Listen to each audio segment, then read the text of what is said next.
The Suffering is a unique horror game that was developed by Surreal Software and more notably, published by Midway Games. It was released in 2004 for the Xbox and PlayStation 2, as well as the PC. The Suffering is unique in that you play both a man and a monster, something that I've never seen before in a horror game. Your character is named Torque, a man sent to a penitentiary for murdering his wife and children.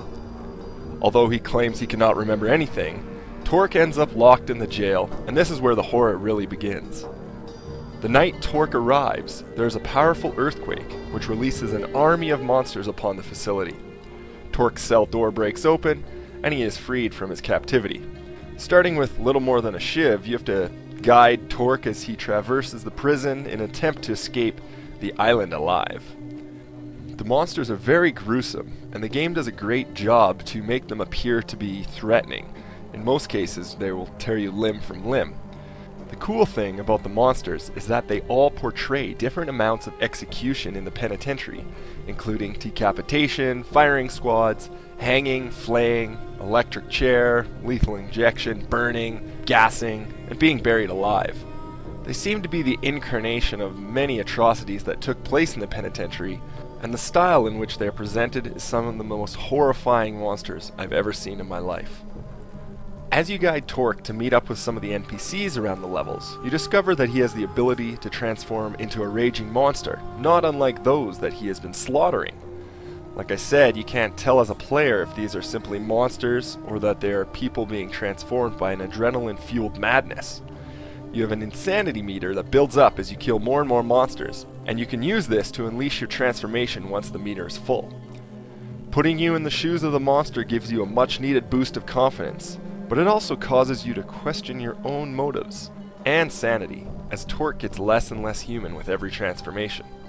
The Suffering also presents morality system throughout the game, and you are presented with several opportunities to test your morality. This is one of the first occurrences in a horror game where you get to make a choice of good, evil, or neutral. And of course, many games following use this mechanic to imply some sort of choice for the player. The effect that it has on the game only applies to the ending, but it is a great addition to the horror genre, as it causes you to take into consideration some of those tough decisions and put some humanity back into your character. The game can be played as a first or third-person shooter, allowing you to choose what point of view you prefer. This is a nice addition as you can swap to third person to explore, and then change to first person while fighting monsters. The weapons are pretty bare bones and are reminiscent of those found in prisons like shivs, knives, revolvers, Molotov cocktails. The main killing tool being your own hands in the form of a monster. So why is the Suffering on the list? Well, it does a lot of things right. Being able to switch between first and third person makes the combat much more competent than any other horror genre games. I'm looking at you, Silent Hill. A nice balance between exploration, fighting, and the story.